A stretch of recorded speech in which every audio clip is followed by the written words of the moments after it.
मुझे एक प्रसंग याद आ रहा है अमेरिका का। मैं समणी थी और उस समय में न्यू ऑरलियंस हम लोग गए थे। तो उस एक प्रिस्ट पादरी हमारे पास आया, हम बातचीत कर रहे थे और उसे धर्म के बारे में ही बता रहे थे। तो बातचीत के दौरान उस पृष्ठ ने हमें कहा कि मुझे तो ऐसा धर्म बताए जो किसी धर्म के, किसी संप्रदाय के साथ में नहीं जुड़ा हुआ है, किसी वर्ग के साथ में नहीं जुड़ा हुआ है और किसी जाति के साथ में नहीं जुड़ा हुआ है। और उस संदर्भ में मैंने अणुव्रत को उसे समझाने का प्रयत्न किया और जब अणुव्रत की बात को उसने सुना तो उसके मन में एक विचार आया कि ये धर्म तो मैं भी अपना सकता हूँ। और उसके बाद अणुव्रत की कोड ऑफ कंडक्ट उसको बताई गई और उसने कहा तब तो अब मैं अपने आप को बहुत अच्छी तरह से धार्मिक कह सकता हूँ और इसके द्वारा मैं एक अच्छा इंसान भी बन सकता हूँ। और इस परिप्रेक्ष्य में देखते हैं तब ऐसा लगता है कि परम पूज्य आचार्य महाप्रज्ञ जी ने कहा था कि अणुव्रत ने आचार्य तुलसी की व्यापकता को बढ़ाया है, अणुव्रत ने तेरा पंथ की व्यापकता को बढ़ाया है। और प्रेक्षा ध्यान भी एक ऐसी पद्धति है, केवल हमारे जैन समाज के लिए नहीं, केवल तेरा पंथ समाज के लिए नहीं है, ये एक ऐसी पद्धति है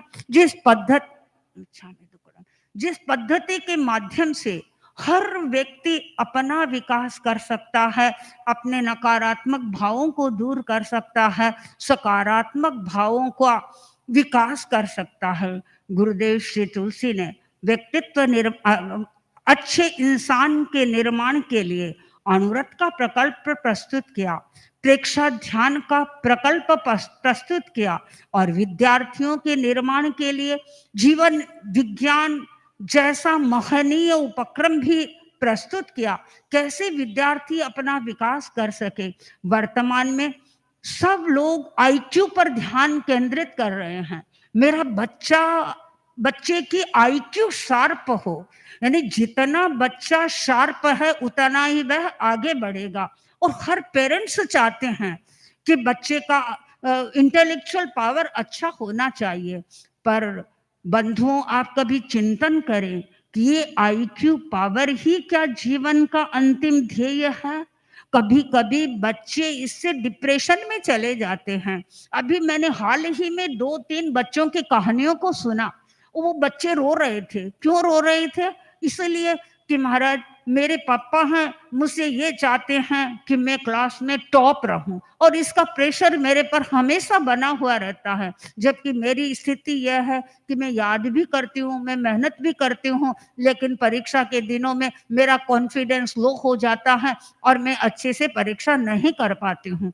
तो अब उसकी स्थिति बड़ी जटिल बन गई। अब वो एकदम निराश हो रही है और वो सोच रही है कि मैं क्या काम करूं।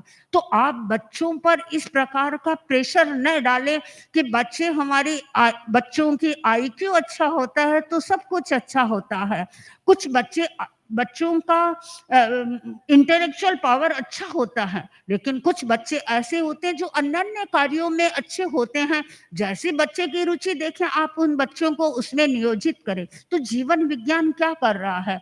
जीवन विज्ञान का कार्य है कि कैसे बच्चे अपने बौद्धिक विकास के साथ में, शारीरिक विकास के साथ में भावनात्मक विकास कर सके और एक संतुलित जीवन प्रणाली से कैसे अपने जीवन का निर्वाह कर सके। तो गुरुदेव श्री तुलसी ने बच्चों के निर्माण के लिए, विद्यार्थियों के निर्माण के लिए जीवन विज्ञान का एक सुंदर विचार जनता के सामने प्रस्तुत किया। स्कूलों में भी ये क्रम चल रहा है और जिन स्कूलों में ये प्रयोग किए गए हैं, जीवन विज्ञान के माध्यम से बच्चों को मेडिटेशन, मंत्र के प्रयोग सिखाए जाते हैं, जिनसे बच्चों की बैलेंस्ड पर्सनैलिटी जनता के सामने आए। गुरुदेव मनुष्य के निर्माण के प्रति सजग थे और मनुष्य व्यक्तित्व निर्माण के प्रति भी बहुत जागरूक थे।